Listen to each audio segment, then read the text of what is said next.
অবশেষে আমরা শ্রীমঙ্গলে এসে পৌঁছে গেলাম ঠিক 9টা বাজে।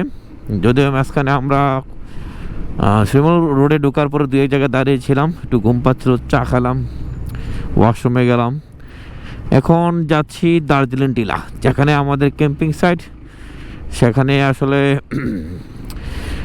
আজকে রেসও হচ্ছে, ডার্ট রেস যেটাকে বলে, অফ রোডিং বাইকিং। যারা ওই জায়গায় কম্পিটিশান করতেছে অলরেডি হয়তো শুরু হয়ে গেছে। আমরা ক্যাম্পার, এই জন্য জাস্ট ক্যাম্পিং করব আর ওই ওদের ইয়েগুলো একটু দেখবো, অনুষ্ঠান দেখব আর নিজের মতো আনন্দ করবো এই আর কি। এখানে ছিল শ্রীমঙ্গলের রিজিক রেস্টুরেন্ট করছে, যদিও আগে এটা পানসির ছিল। এখানে পানসিটা হয়তো অন্য জায়গায় করেছে, আমি শুনেছি, কিন্তু আসা হয় নাই, দেখা হয় নাই। আশেপাশে কোথাও হয়তো আছে পানসি, কিন্তু এখানে পানসি জায়গা করা হয়েছে রিজিক। যদিও মৌলভীবাজার পানসির খাবারটা ভালো, শ্রীমঙ্গলের খাবারটা তো ভালো ছিল না। সিলেটেরটা ভালো রীতিমতো, মৌলভীবাজারটা আরও ভালো। যদি আমি 3 পানসিতে খেয়েছি, মৌলভীবাজার পানসির খাবারটা আমার কাছে জোস লেগেছিল অলওয়েজ। যাই হোক, শ্রীমঙ্গল উপজেলা পরিষদ বাম পাশে রেল ক্রস করে আমরা এই রোডটা হলো অনেক সুন্দর। একটু সামনে গেলেই বিজিপি একটা চেকপোস্ট আছে, এরপরে রাস্তাটা অসাম সুন্দর, মানে দুপাশে চা বাগান, মাঝখান দিয়ে সোজা রাস্তা। একটু পরে গেলে দেখবেন এগুলো হলো চাঁদের গাড়ি, যেটাকে বলে শ্রীমঙ্গল ঘোরার জন্য। এখানে এসে আপনি এগুলো ভাড়া করতে পারেন, যারা ফ্যামিলি নিয়ে আসেন, ফ্রেন্ড সার্কেল আসেন। এই লাল গাড়িগুলো, বিশেষ করে লাল গাড়িগুলো অনেক সুন্দর।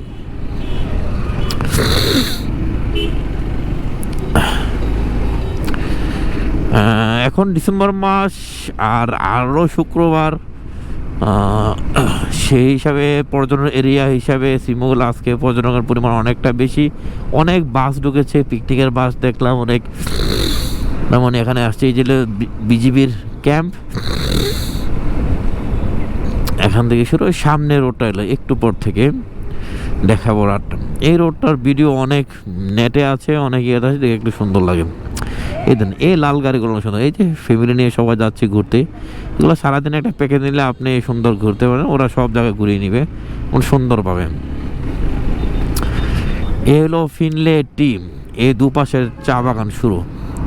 এই যে দেখেন এখানে এই যে অনেকে দাঁড়িয়ে, এই অনেক বাস, ওরা দাঁড়িয়ে এখানে ছবি তুলছে। এখানের চা বাগানটা হলো সমতল ভূমির চা বাগানের মতো, পাহাড় নাই এই জায়গার মধ্যে, পাহাড়েও সমতল যেমন আমরা যেটা তেঁতুলিয়াতে দেখেছিলাম, পঞ্চগড় তেঁতুলিয়াতে এই চা বাগানগুলো, এই ধরনের চা বাগান দেখা যায়। আর এই রাস্তাটা অসাম, যদিও সূর্যটা সরাসরি লাগতেছে হয়তো আমার ভালো না। বিকালের সৌন্দর্যটা অনেক সুন্দর, যদি আজকে বিকালে আসা হবে কিনা জানি না, দেখা যাক। বিকেলে আসতেও পারি, একটু শহরে ঘুরে যেতে পারি।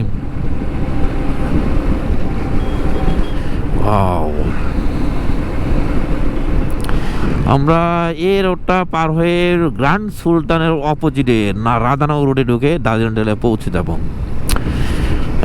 এখানে এসে অনেকে ভিডিও করে, ছবি তোলে, টিকটক বানায়, অনেক কিছু করে, কারণ জায়গাটা আসলেই সুন্দর এই জায়গাটার মধ্যে। যদিও এখন একটু ব্যস্ত সময়, কারণ যেহেতু মেইন রোড, এই রোডটা একবারে চলে গিয়েছে কমলগঞ্জ পর্যন্ত।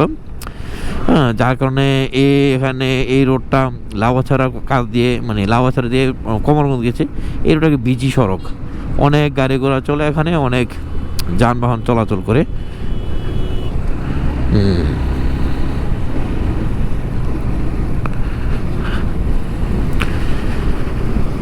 কারো হয়তো গামছা পরে গিয়েছে।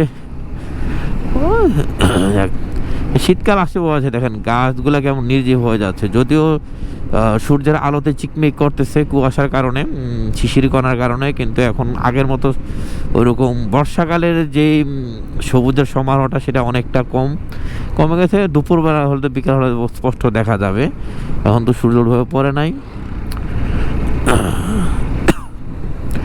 তারপরেও পুরোপুরি হয় না, আর 1 মাস পরে জানুয়ারিতে, বিশেষ করে জানুয়ারিতে পাহাড়ে মানে চা বাগানের সৌন্দর্য থাকে না বললেই চলে।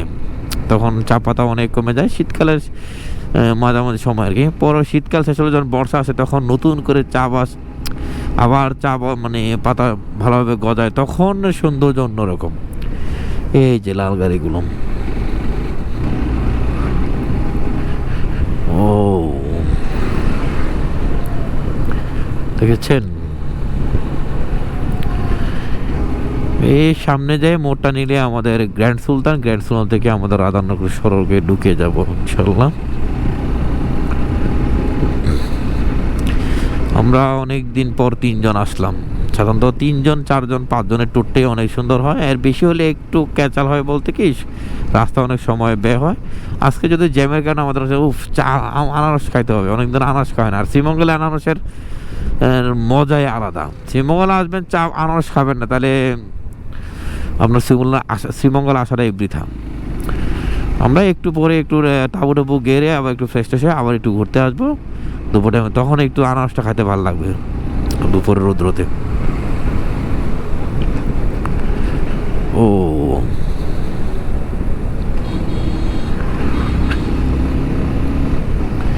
এই গ্র্যান্ড সুলতান, এটা হলো গ্র্যান্ড সুলতান। আমরা এখন ডানে ঢুকে যাব এগুলো।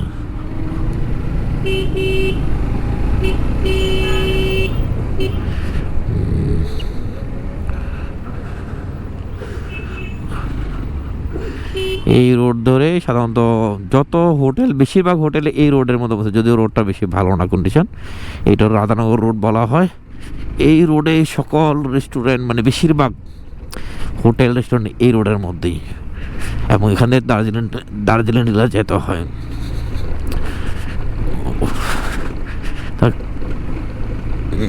যাচ্ছি দার্জিলিং জেলা, গিয়ে আমরা সেখানে অবশ্যই আবার একটা ব্লগ করার চেষ্টা করবো ইনশাআল্লাহ।